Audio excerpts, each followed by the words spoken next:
Então, nós vamos dar sequência ao estudo do crime de apropriação indébita do artigo 168 do Código Penal.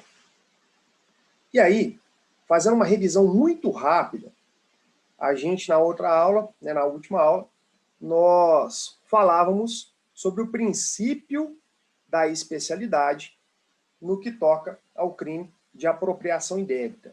Então, olha, está previsto no Código Penal, no artigo 68, porém, a apropriação indébita vem prevista também em diversas legislações, em diversos... na legislação extravagante. Então, a gente não tem somente o crime de apropriação indébita previsto no Código Penal. A gente tem a previsão da apropriação indébita também na Lei de Crimes contra o Sistema Financeiro, lá no artigo 5º, a figura da apropriação indébita na Lei sobre o Condomínio, Edificações e Incorporações Imobiliárias, a 4.591, lá no artigo 65, no Código Penal Militar, no artigo 248, no Estatuto do Idoso, no Estatuto da Pessoa com Deficiência. O que é importante e o que é mais comum? Aparecerem essas duas figuras típicas aqui, ó. O 102 do Estatuto do Idoso e o 89 do Estatuto da Pessoa com Deficiência. Então, muito cuidado que, se a vítima do crime de apropriação indébita for pessoa idosa, tira do 168 e joga no 102 do Estatuto do Idoso. Se a vítima do crime de apropriação indébita for pessoa com deficiência, tira do 68 do Código Penal e joga no 89 do Estatuto da Pessoa com Deficiência. Beleza? A figura típica, a conduta é a mesma. O que vai mudar?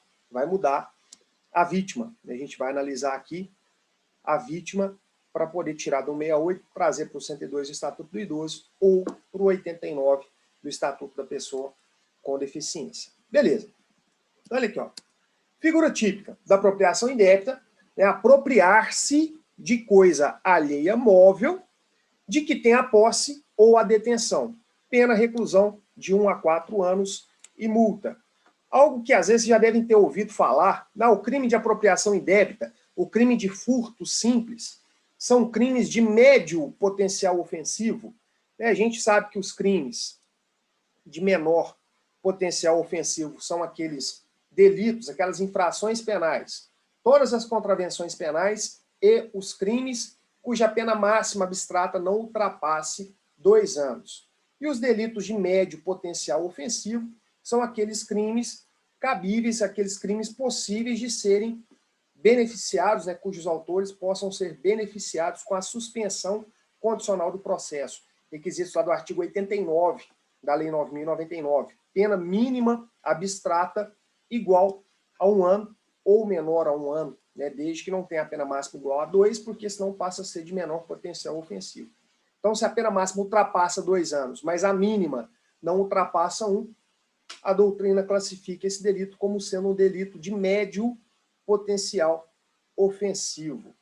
Bom, sobre a apropriação indébita, nós fizemos a diferença, e talvez o ponto mais importante da apropriação indébita seja a diferenciação aqui entre o furto com abuso de confiança ou furto mediante fraude, entre a apropriação indébita e o estelionato, para que a gente não confunda essas figuras típicas, porque existe uma certa proximidade.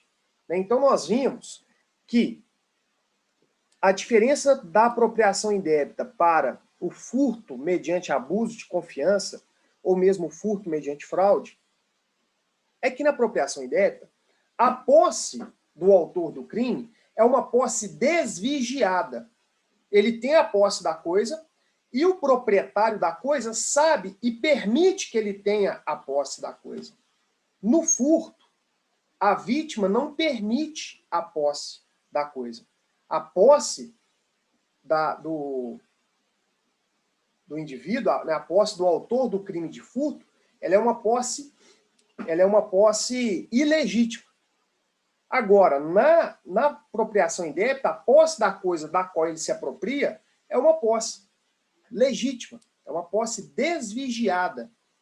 Então, se a vítima se depara com o autor da apropriação indébita na posse da coisa, não tem problema nenhum. Ela sabe e ela permite que ele tenha essa posse. Então, essa é a diferença básica entre apropriação indébita e furto. Seja o furto com abuso de confiança, seja o furto mediante fraude.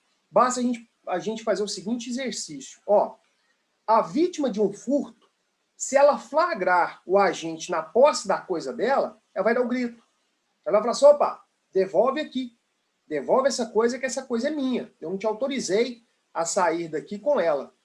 Agora, a vítima de um crime de apropriação indébita, ela sabe, ela não vai falar, se ela se deparar com o autor do crime de apropriação indébita na posse da coisa, ela não vai falar nada, né? É comum, é o normal.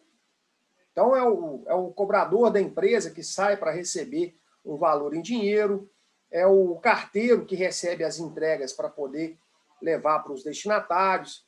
Então, esses crimes que são mais comuns, essas condutas que são mais comuns para poder configurar o crime de apropriação indébita. E a apropriação indébita e o estelionato? Né? Porque na apropriação indébita, se o agente tem a posse da coisa, foi porque o proprietário entregou. E no estelionato existe também a entrega espontânea da vítima para o agente. O que vai diferenciar o estelionato da apropriação indébita?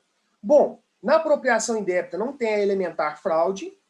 E outra coisa, no estelionato, a vítima entrega a coisa para o agente como se ela estivesse transferindo a propriedade da coisa para o agente. Na apropriação indébita não existe transferência de propriedade. O cobrador vai lá receber o dinheiro da empresa, mas ele vai receber esse dinheiro, vai chegar na empresa e vai repassar esse valor recebido para o caixa da empresa. Não existe na apropriação indébita transferência de propriedade tal qual acontece no estelionato. Você cai no golpe de uma viagem muito barata, a viagem para Porto Seguro com aéreo, tudo incluído, café da manhã, hospedagem, tudo incluído. E aí, uma semana por R$390. Promoção por causa da pandemia. R$390, uma semana em Porto Seguro, hotel 3 estrelas, café da manhã incluído, aéreo, traslado para o hotel, do aeroporto para o hotel, tudo incluído. Você, quando compra essa passagem, quando compra essa viagem, você transfere os R$390, a propriedade dos R$390 para o agente. Na apropriação indébita não existe essa transferência de propriedade. Simplesmente se autoriza que o agente que vai se apropriar da quantia, né, do valor da coisa, que ele detenha a posse legítima daquela coisa. Bom, o que falta aqui a gente analisar sobre a apropriação indébita? Falta analisarmos o momento consumativo, né, porque um dos requisitos da apropriação indébita, um dos requisitos, é o chamado animus rem sibi habendi. O que é isso? É o ânimo de se tornar proprietário da coisa. Ânimo do agente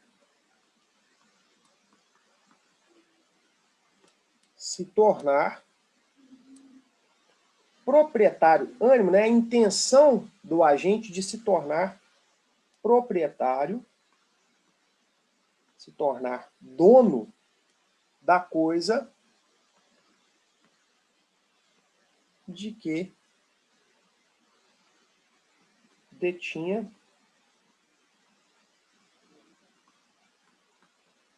apenas a posse. Então isso é o famoso animus rem sibi habendi, necessário para a configuração do crime de apropriação indébita. Então o que significa esse animus rem sibi habendi? É a intenção que o agente externa de se tornar o dono da coisa da qual ele apenas tinha a posse. Ele não era o dono, mas tinha a posse desvigiada, tinha a posse legítima da coisa, e aí, ao invés de entregá-la para o seu legítimo proprietário, ele manifesta a intenção de se tornar o dono daquela coisa. Bom, qual é o momento consumativo da apropriação indébita? O momento consumativo ocorre quando o agente manifesta, né, manifesta ou pratica atos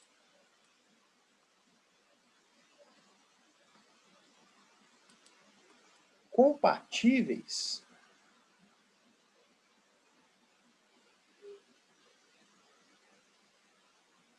com o domínio, com a propriedade da coisa. Então, ocorre a consumação da apropriação indébita quando o agente manifesta, né, quando ele pratica atos que são apenas compatíveis com o domínio da coisa, que são apenas compatíveis de serem praticados apenas por quem é o proprietário da coisa. Então, ocorre quando o agente manifesta ou pratica atos compatíveis com o domínio da coisa. Quando age como se dono fosse.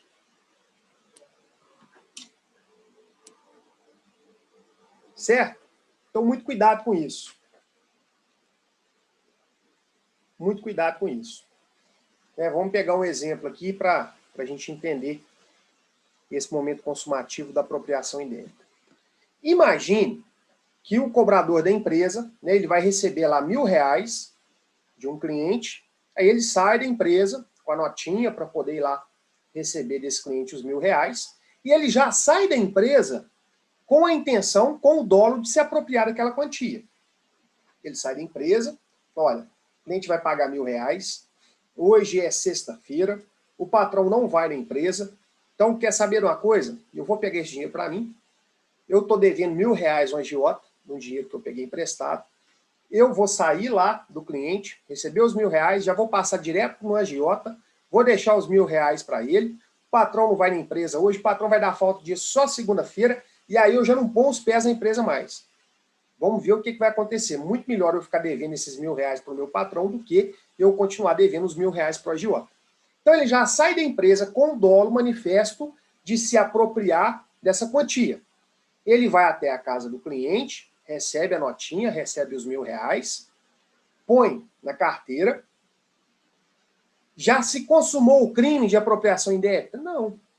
Porque, olha, qual que é a lógica do cobrador ir até o cliente, receber o valor e levar para a empresa? Não é ele pegar mesmo esse valor lá, colocar no bolso e depois voltar para a empresa e colocar esse dinheiro no caixa da empresa? Essa não é a lógica? Até agora não aconteceu nada de diferente do que deveria acontecer, né? Legitimamente acontecer.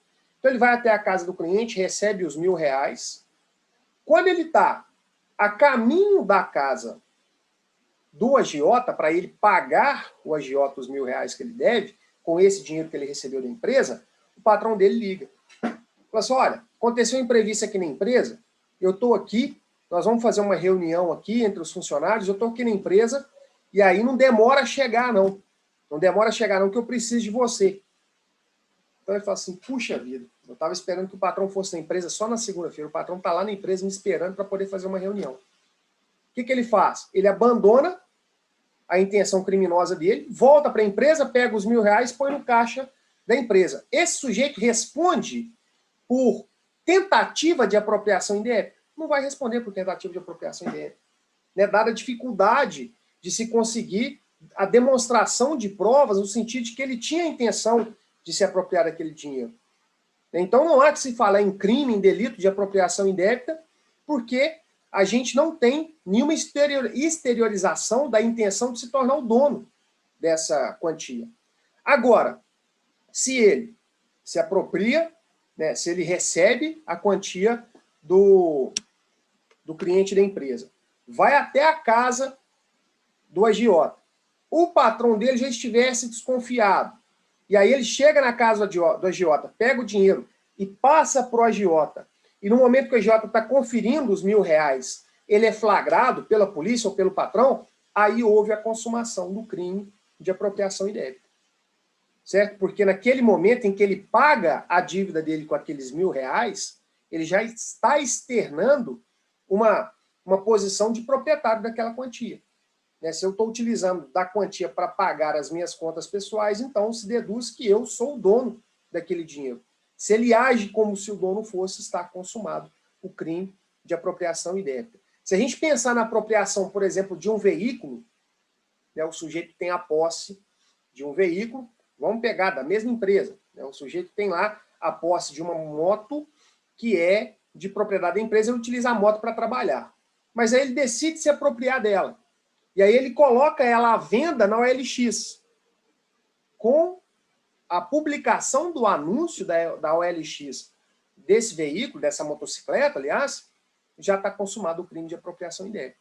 Por quê? Eu só vou anunciar a venda de uma moto, de um veículo, se eu for o dono.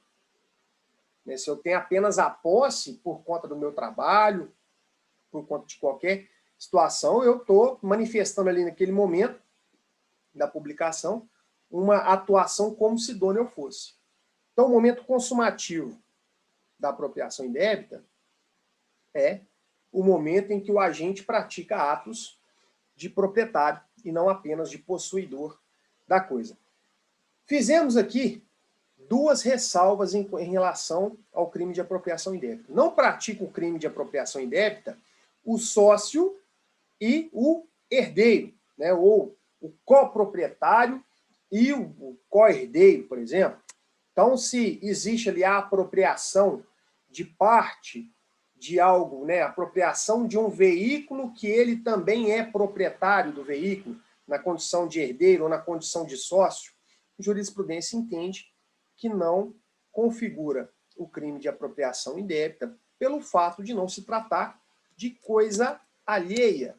Ó, se o sujeito é coproprietário, seja na condição de herdeiro, seja na condição de sócio, a coisa apropriada não será alheia.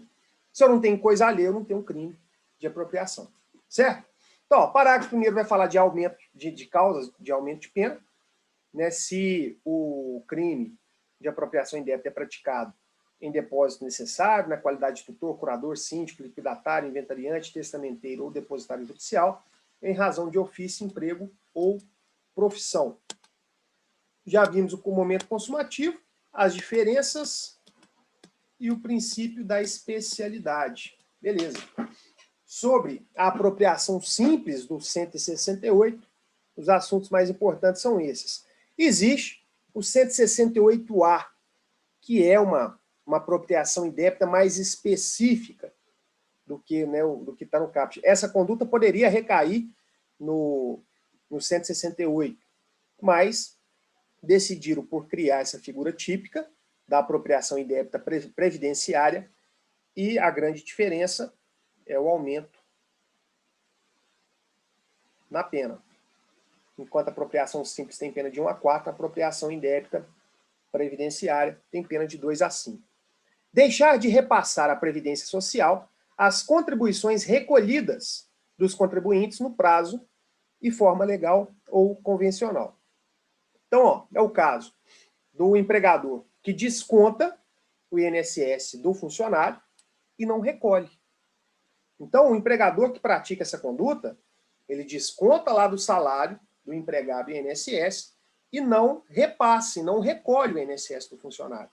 Se o empregador faz isso, ele está incorrendo no crime de apropriação indébita previdenciária, do 68A do Código Penal. Então, tira do 68 e aí a gente tem um crime específico para poder tipificar essa conduta.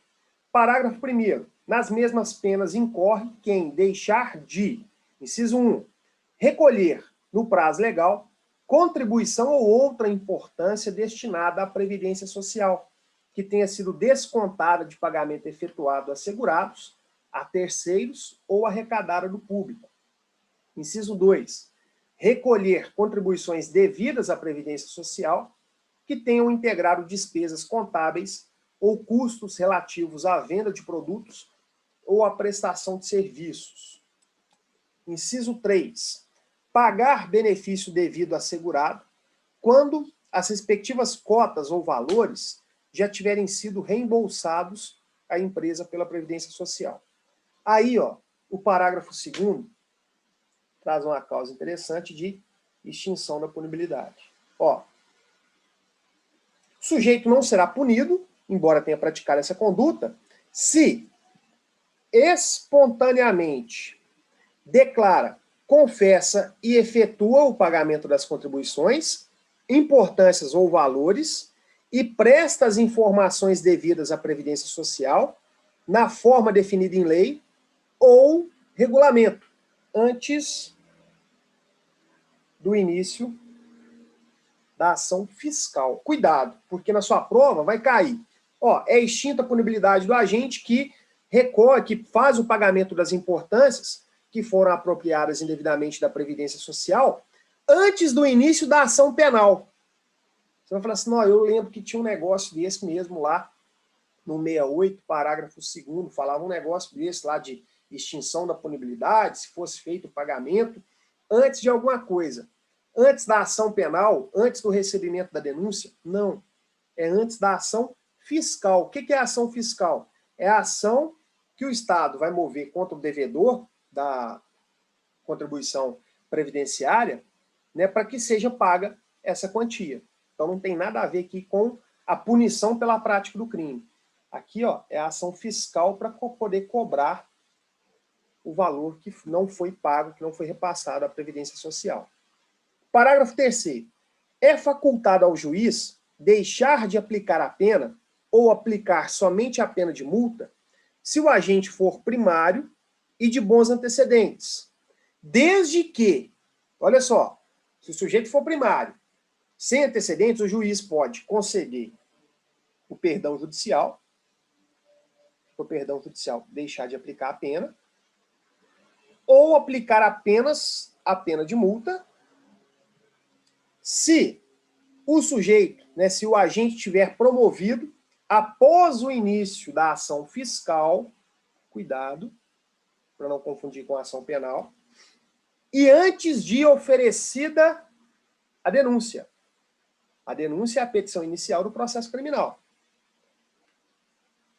O pagamento da contribuição social previdenciária, inclusive os acessórios. Então, se ele tiver promovido o pagamento da contribuição social previdenciária antes, ou melhor, depois de iniciada a ação fiscal, mas antes de iniciada a ação penal, ele tem o direito do perdão judicial, da não aplicação da pena, ou então da aplicação apenas da pena de multa. O inciso 2. Se ele fizer o pagamento, né, do valor, ou melhor, desde que o valor das contribuições devidas, inclusive os acessórios, seja igual ou menor àquele estabelecido pela Previdência Social, administrativamente, como sendo o mínimo para o ajuizamento de suas execuções fiscais. Esse inciso 2 aqui é o seguinte. O Estado, através das suas procuradorias, né, através dos agentes que vão executar essas dívidas, ele estabelece valores mínimos que valem a pena serem cobrados. Por quê? A depender do valor a ser cobrado, o Estado vai gastar mais para cobrar do que aquilo que vai receber. Não faz sentido, por exemplo, você ter uma... Vamos imaginar que você recebeu um cheque sem fundos de um cliente seu, e aí esse cheque sem fundos é no valor de R$200. E aí você leva para o advogado entrar com uma ação de execução de título extrajudicial. O advogado vira para você e fala assim, olha, eu ingresso com a ação para você, mas eu vou te cobrar um salário mínimo, eu vou te cobrar R$1.100. Qual que é o crédito que você tem para receber? R$200. Você está no prejuízo de 200. Vale a pena você aumentar o seu prejuízo de 200 para mais 1.100, né? Para seu prejuízo de 200 vai passar, na melhor das hipóteses, se você receber um cheque de 200, ele vai passar para R$900. Vale a pena isso? Não vale de jeito nenhum. Então, melhor você perder, não receber o cheque do que ter que gastar um salário mínimo para executar isso judicialmente. Então, a mesma lógica o Estado utiliza. Ele estabelece lá um valor mínimo para que possa ingressar com a execução fiscal. Porque, a depender do valor, ele vai gastar mais dinheiro para cobrar do que ele tem direito a receber. E aí o inciso 2 consagra essa hipótese.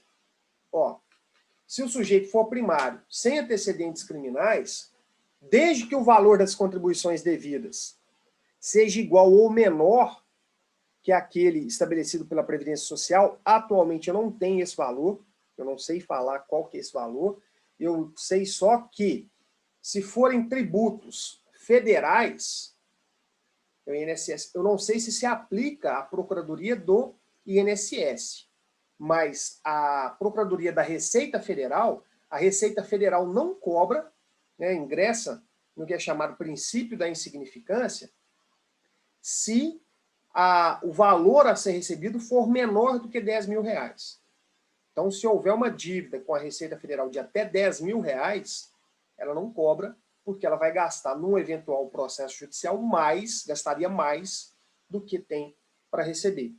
Em relação, né, não sei se essa portaria do Ministério da Fazenda se aplica também ao INSS, acredito que não, acredito que tem a portaria própria, não sei falar para vocês nesse momento qual que seria esse valor mínimo, né, mas se o valor apropriado for menor do que ou igual a esse valor mínimo estabelecido para que não seja iniciada a execução fiscal, existe a possibilidade do perdão judicial ou da aplicação apenas da pena de multa. Então, muito cuidado, muita atenção com isso aqui na hora da prova, que se isso aparecer na sua prova, no seu concurso, o examinador vai tentar te confundir com isso aqui, ó. Ação fiscal com ação penal. Se a ação penal começou, não tem direito mais a essa extinção da punibilidade ou a aplicação do perdão judicial ou somente a aplicação da pena de multa. Certo? Porque o que vai marcar o início da ação penal é o oferecimento e posterior recebimento da denúncia.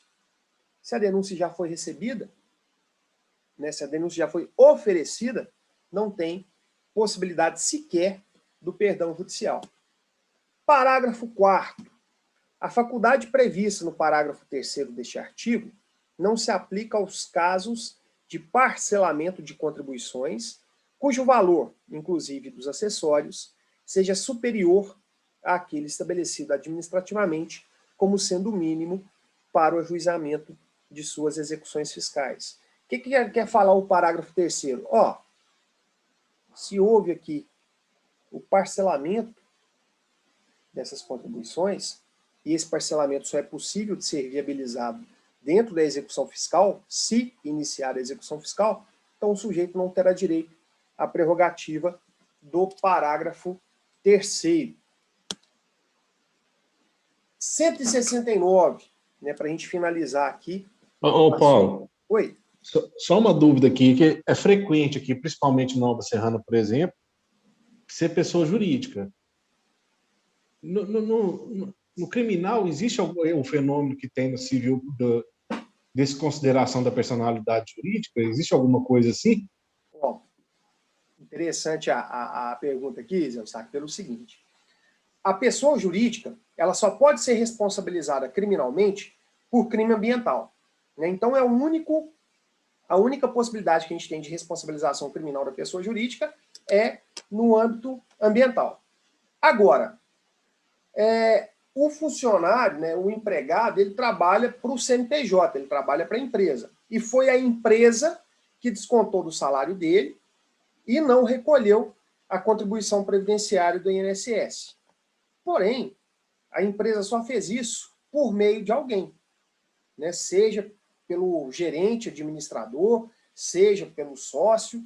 Então, nessa conduta de descontar do salário do empregado e não fazer o recolhimento do tributo previdenciário, essa conduta é imputada a alguma pessoa física.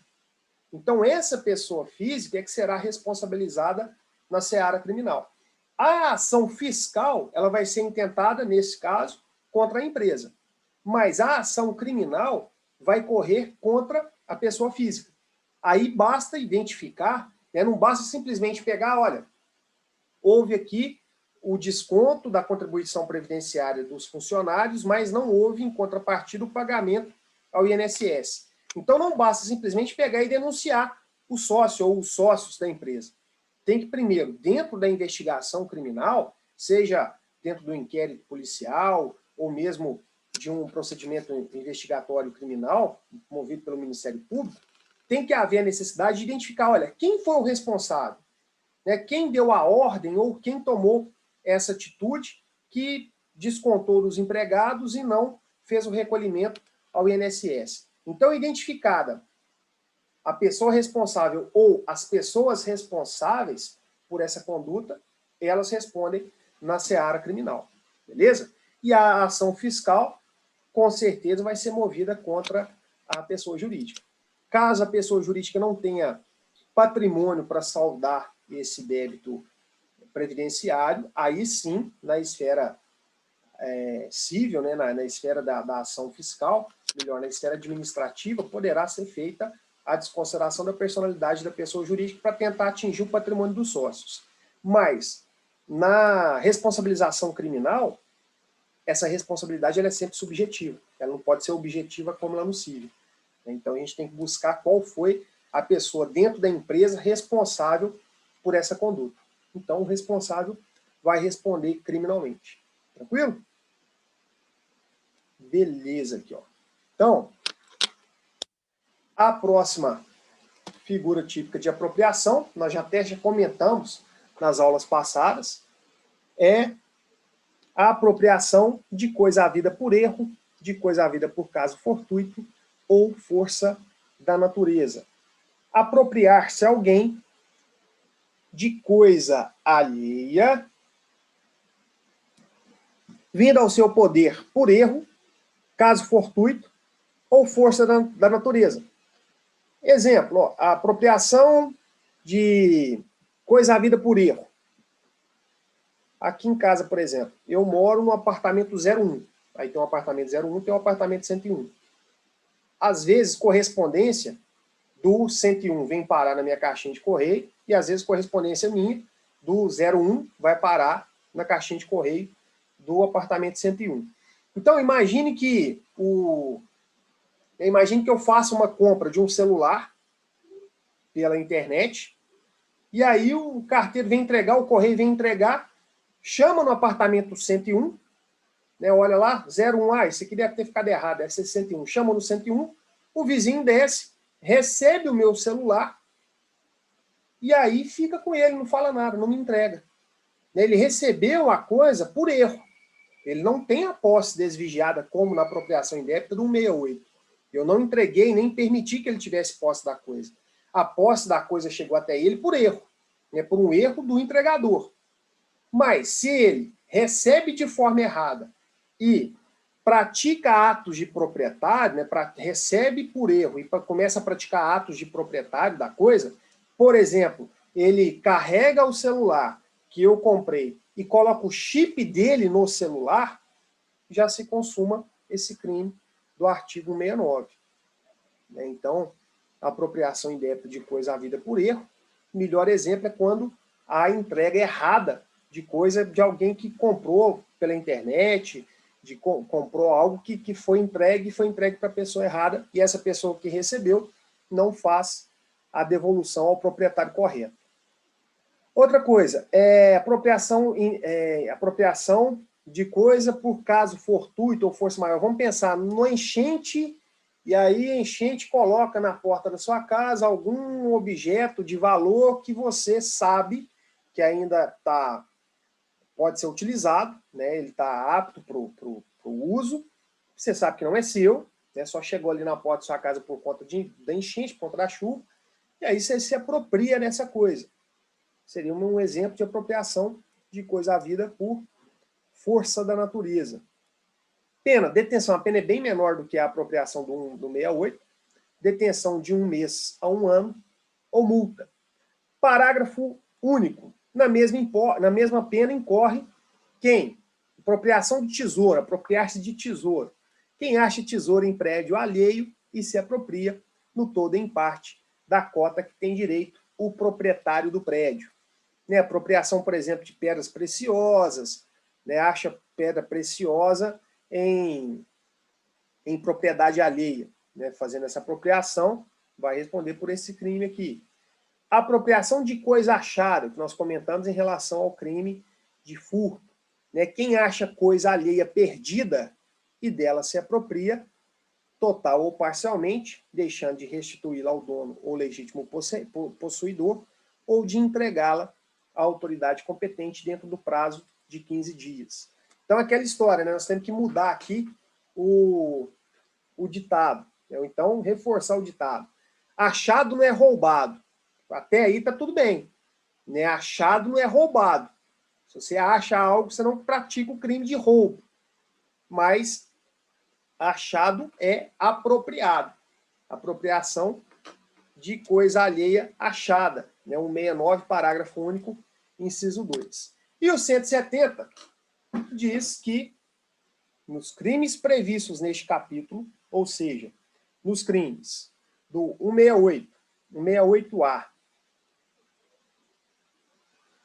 168A e 169, aplica-se o disposto no artigo 155, parágrafo 2º. Lembra que falava? Vou sem compartilhar com vocês aqui. Aqui, isso. Ei, Paulo. Oi. William, tá bom? Beleza, William? Deixa eu voltar aqui. Aí. Deixa eu ver se eu entendi aqui. Então, essa apropriação da coisa achada, nós temos 15 dias aí para poder entregar. Isso. No caso da apropriação à vida por erro, vamos imaginar que a pessoa faz uma denúncia e eu falo o seguinte, eu não tive a oportunidade de entregar, mas eu sei que não é minha e eu pretendia fazer isso. Existe uma razoabilidade, um prazo fixado? Eu posso interpretar aí por analogia ou algo assim?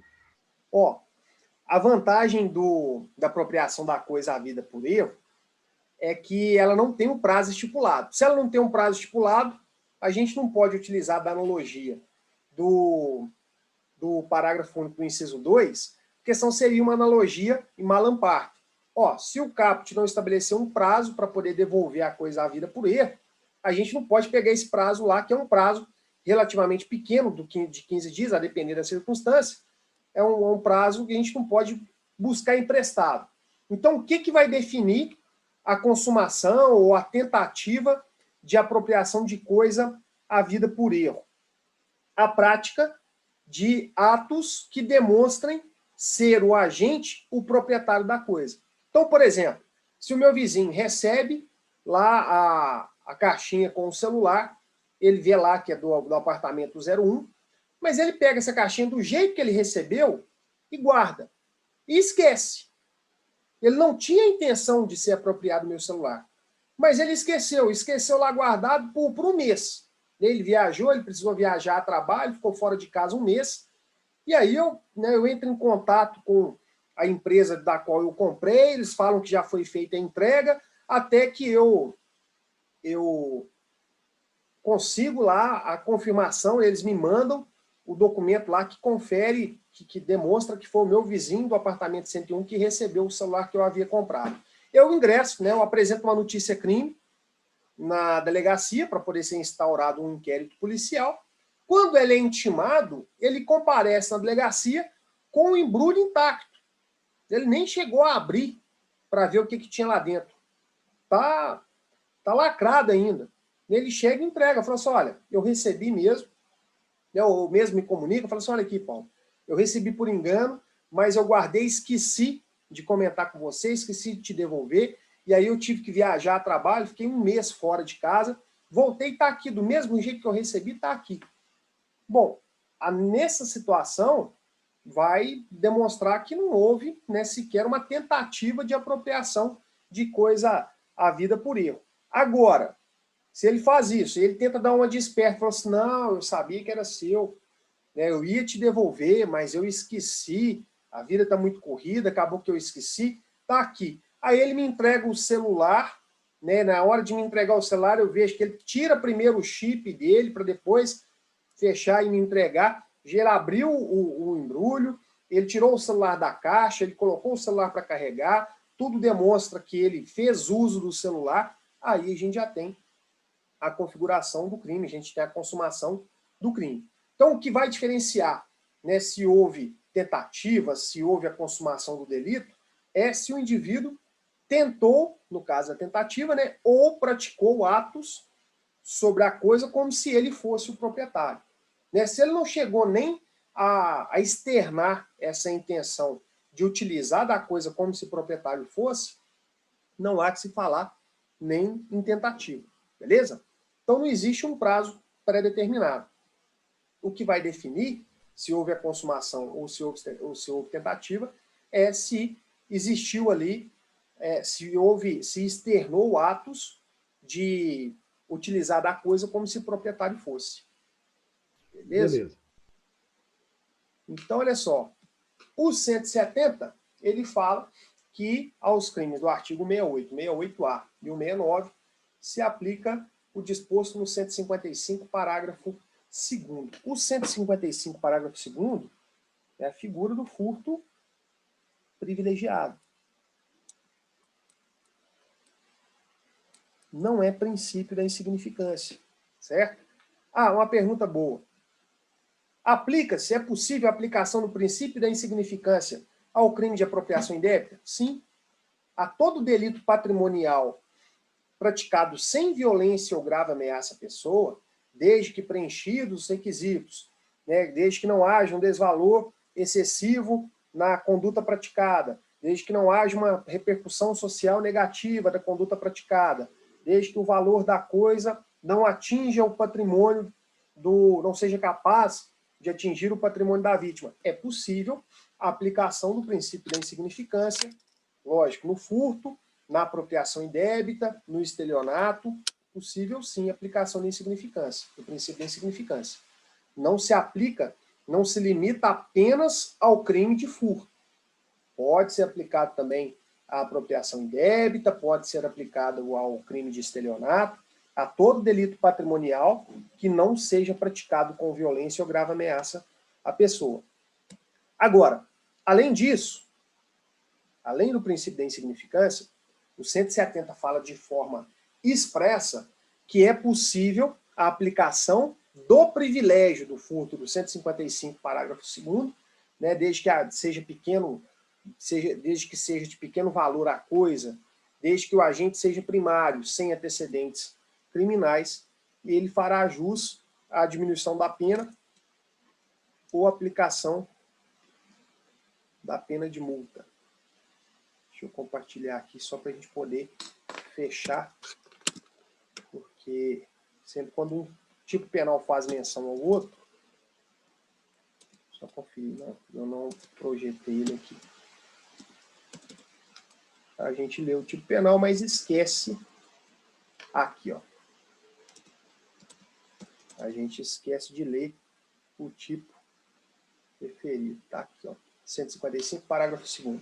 Se o criminoso é primário e é de pequeno valor a coisa furtada, diferente de valor insignificante, totalmente diferente. O juiz pode substituir a pena de reclusão pela de detenção, diminuí-la de 1 a 2 terços ou aplicar somente a pena de multa.